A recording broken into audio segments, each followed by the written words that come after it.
Assalamualaikum warahmatullahi wabarakatuh. Halo, selamat berjumpa dengan saya Uti Kasvani, mahasiswa Fakultas Keguruan Ilmu Pendidikan Universitas Muhammadiyah Sukabumi, program studi pendidikan biologi. Kali ini saya akan membawakan materi tentang sistem peredaran darah dalam mata kuliah Anatomi Fisiologi Tubuh Manusia dengan dosen pengampu saya Bapak Ahmad Juanda MPD. Dalam materi ini akan kita bahas beberapa poin yang dapat Anda lihat dalam slide berikut. Di antaranya adalah alat peredaran darah, di mana akan saya bahas tentang pembuluh darah dan jantung. Kemudian ada pula materi bahasan tentang sel darah, juga tentang peredaran darah dalam tubuh manusia. Berikut penyakit dan kelainan dalam sistem peredaran darah. Fungsi darah yang pertama, ada beberapa fungsi darah yang telah kita ketahui. Di antaranya adalah yang pertama tentang fungsi darah untuk mengedarkan sari-sari makanan ke seluruh tubuh.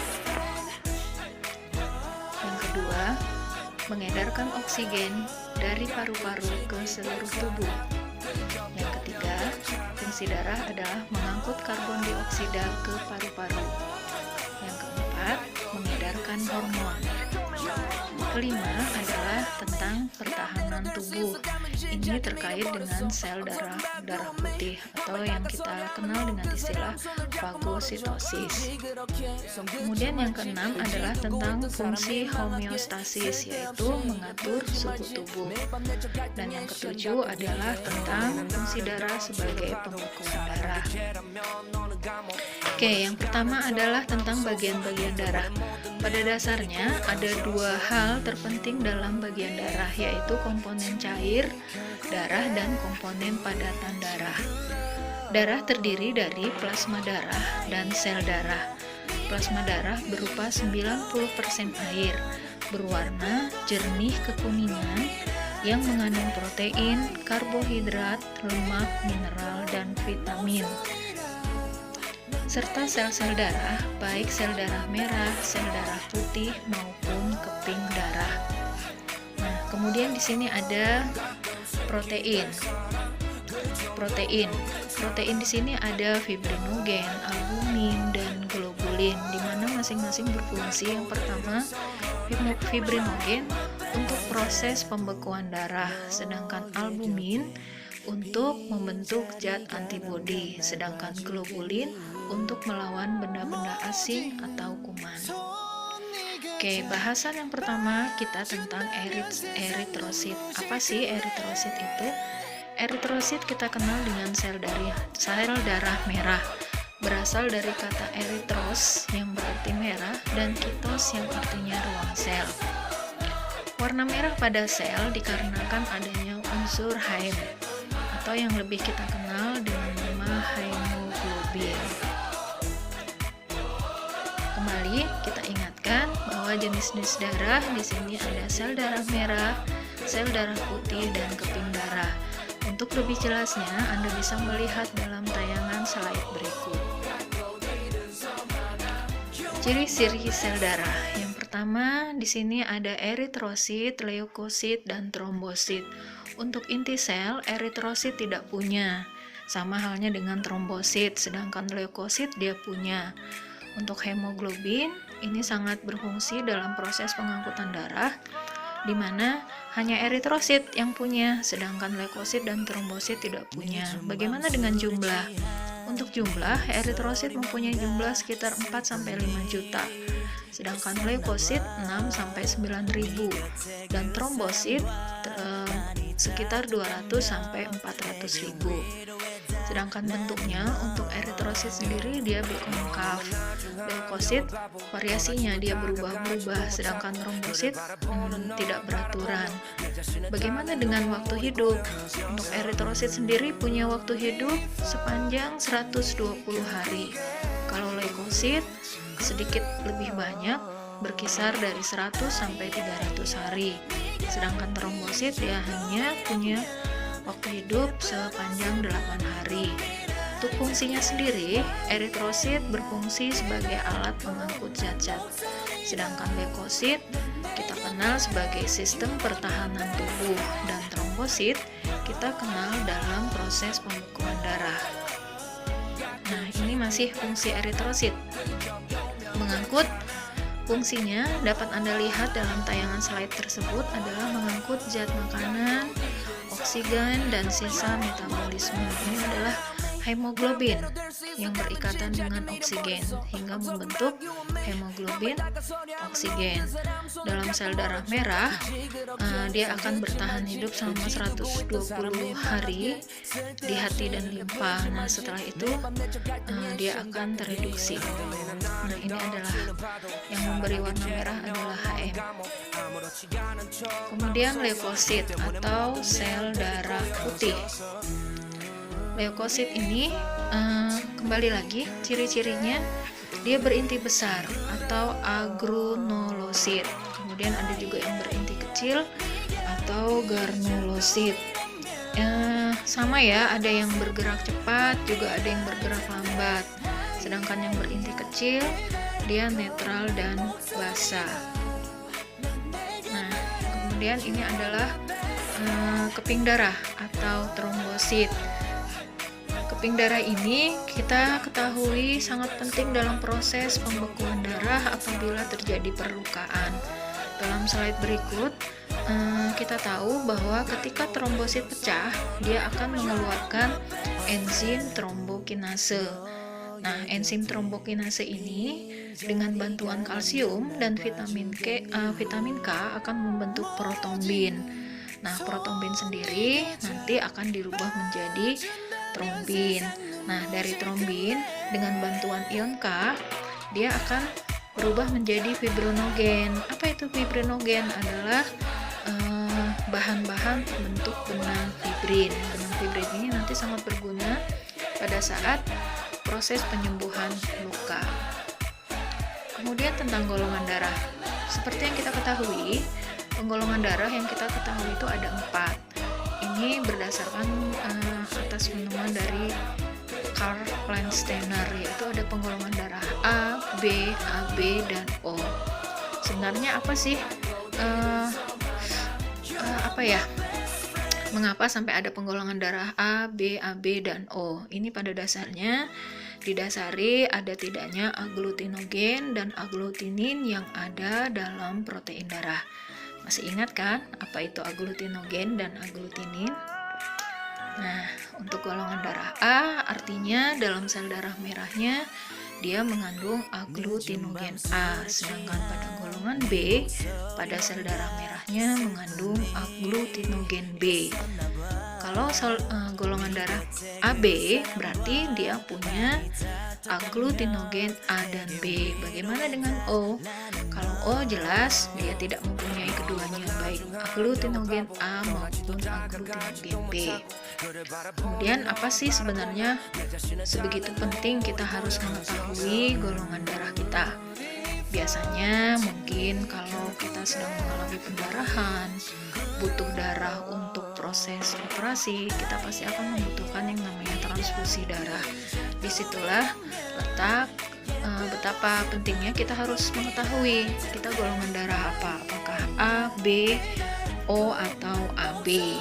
Nah, di sini untuk golongan darah O ini adalah sebagai donor universal, artinya dia bisa memberikan ke semua golongan darah. Seperti yang bisa Anda lihat dalam slide yang sudah saya tayangkan, O itu dia bisa memberikan pada A, pada B, dan pada AB. Tapi saat ini sebisa mungkin disesuaikan. Kalau A ya harus menerima dari A, B harus dari B, AB dan dari B. Kemudian untuk AB sendiri dia istimewa karena dia bisa menerima donor dari semua golongan darah atau yang disebut dengan resipien universal. Nah, ini ada kelainan dan gangguan pada darah. Mungkin nanti bisa kita bahas di bagian terakhir. Nah, ini sedikit tentang fibrinogen. Fibrinogen itu berasal dari kata fibra yang artinya serabut dan gens yang artinya menghasilkan. protein dalam plasma darah yang dipengaruhi oleh trombin yang dapat berubah menjadi fibrin. Fungsinya apa? Nah, dia fungsinya adalah untuk menjaring sel-sel darah merah agar terjadi pembekuan darah sewaktu jaringan tubuh terluka. Nah, di sini ada gambar peredaran darah manusia. Nah, gambar ini adalah yang akan menjelaskan bagaimana sistem peredaran darah dalam tubuh manusia. Nah, yang pertama adalah jantung. Seperti yang tampak dalam slide yang bisa Anda lihat, ini adalah gambar jantung tampak dari depan. Kemudian ini adalah yang latar belakang hitam, itu adalah tampak jantung dari belakang, sedangkan yang sebelah kiri itu adalah bagian-bagian dari jantung. Nah, untuk bagian-bagian dari jantung itu ada 4. Ada serambi kiri, bilik kanan, dan serambi kanan. Kemudian aliran darah dalam jantung. Nah, di sini aliran darah dalam jantung bisa Anda lihat secara jelas dalam slide berikut. Nah, kemudian ada juga tentang pembuluh darah. Pembuluh darah ini akan kita pelajari ada 3. Ada pembuluh darah vena, pembuluh darah arteri atau nadi, dan pembuluh darah kapiler. Nah, ini kemudian apa sih perbedaan antara pembuluh darah nadi dan vena? Untuk yang pertama, letaknya. Kalau nadi dia agak tersembunyi, sedangkan vena itu dekat permukaan kulit. Denyutnya untuk nadi itu terasa, sedangkan vena tidak. Elastisitas nadi pun sangat tinggi, sementara vena itu rendah. Bagaimana dengan aliran? Arah aliran, kalau nadi dia meninggalkan jantung, sementara vena justru menuju ke arah jantung. Nah, untuk katupnya sendiri, untuk nadi hanya 1, sedangkan vena itu banyak. Jadi kerja jantung sendiri pada dasarnya itu adalah 3. Yang pertama adalah ketika serambi mengembang, ini menyebabkan darah masuk ke dalam serambi. Kemudian serambi menguncup sehingga darah masuk ke area bilik. Nah, kalau sudah dari area bilik, maka bilik ini menguncup sehingga darah keluar dari jantung. Bagaimana dengan siklus jantung? Nah, yang pertama adalah seluruh peristiwa yang terdapat dalam satu siklus pemompaan darah oleh jantung dapat didengar sebagai detak jantung. Umumnya, detak jantung ini berkisar di kisaran antara 60 sampai 80 kali per menit. Jadi rata-rata sekitar 70 kali per menit. Ketika kedua serambi berkontraksi memompa darah ke masing-masing bilik, maka akan terjadi relaksasi. Kemudian serambi relaksasi menerima darah. Bilik berkontraksi untuk memompa darah. Nah, fase relaksasi ini disebut dengan diastol, sedangkan fase kontraksi yang kita kenal dengan istilah sistol. Kemudian ada juga yang sudah kita kenal, mungkin saya yakin Anda semua sudah memahaminya, tentang jenis peredaran darah dalam tubuh manusia. Ada peredaran darah besar dan peredaran darah kecil. Kali ini kita sama-sama untuk kembali mengingat saja apa sih sebenarnya bedanya antara peredaran darah besar dan sistem peredaran darah kecil. Intinya, untuk peredaran darah kecil itu adalah pergerakan darah dari jantung menuju paru-paru sampai kembali lagi ke jantung. Sedangkan peredaran darah besar adalah aliran dari jantung ke seluruh tubuh untuk sampai kembali lagi ke jantung. Atau dengan lebih jelasnya Anda bisa baca dalam slide yang sudah saya tayangkan ini. Kemudian jantung. Di sini jantung atau heart merupakan satu organ yang penting dalam kelangsungan hidup kita. Kita ketahui ketahui bahwa jantung memompa darah ke seluruh tubuh untuk menyediakan oksigen beserta zat-zat lain untuk kepentingan ke seluruh sel dalam tubuh kita. Karena kepentingan itu, jantung terus-menerus berkontraksi, memompa, dan tiada henti sepanjang hidup.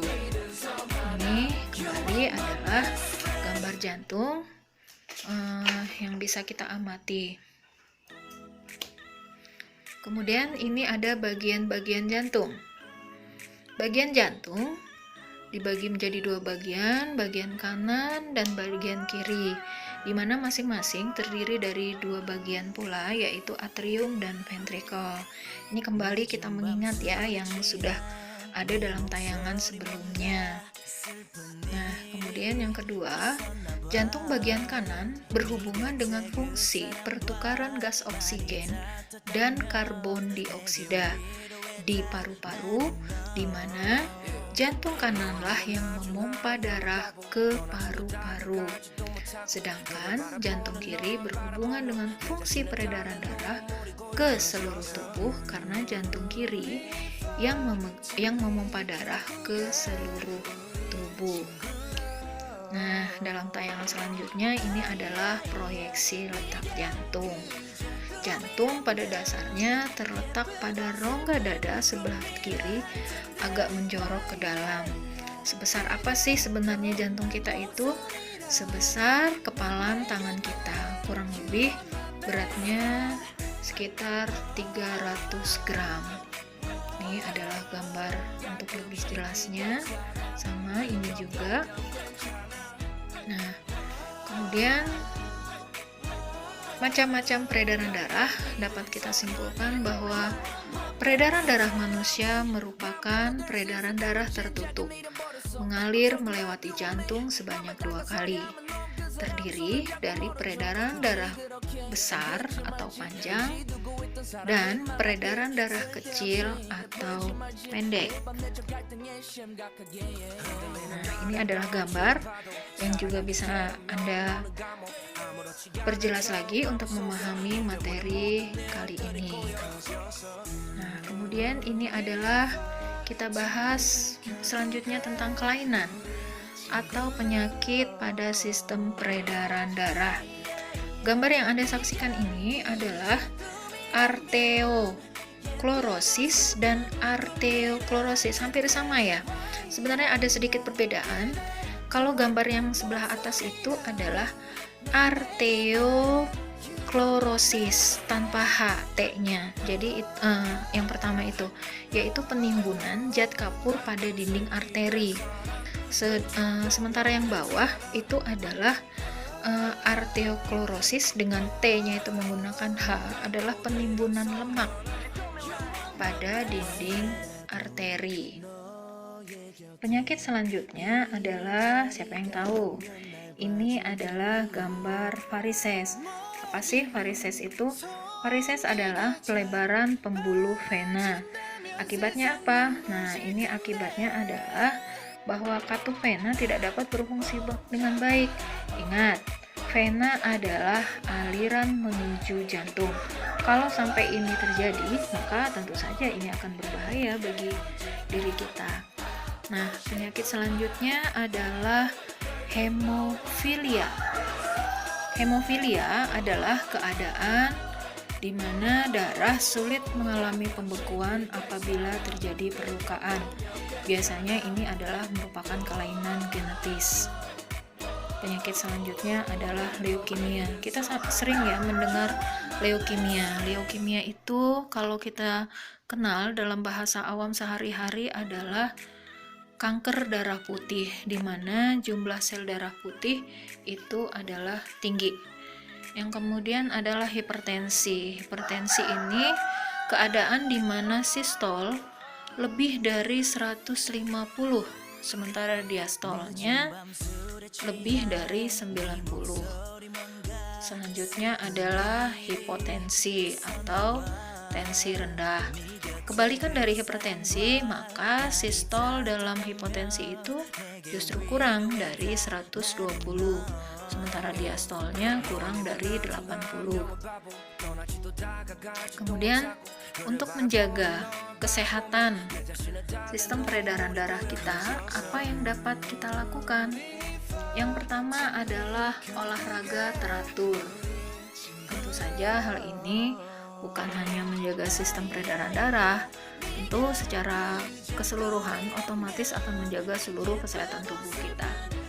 Yang kedua adalah pola makan yang sehat. Jadi jangan sampai kita makan sembarangan. Nah, mumpung bulan puasa seperti ini adalah latihan kita untuk menjaga pola makan dengan lebih sehat dan tentunya lebih baik. Yang kemudian adalah hidup sehat. Hidup sehat sangat diperlukan untuk menjaga kesehatan dari sistem peredaran darah kita ini. Misalnya tidak merokok, tidak minum minuman keras, tidak mengkonsumsi narkoba, dan sebagainya. Kemudian satu hal lagi, berhenti makan sebelum kenyang. Kadang kita sering lupa karena terlalu enak makanan yang kita santap, kita makan sampai kekenyangan. Dan yang terakhir, masih ada lagi, yaitu selalu optimis dan berpikir positif.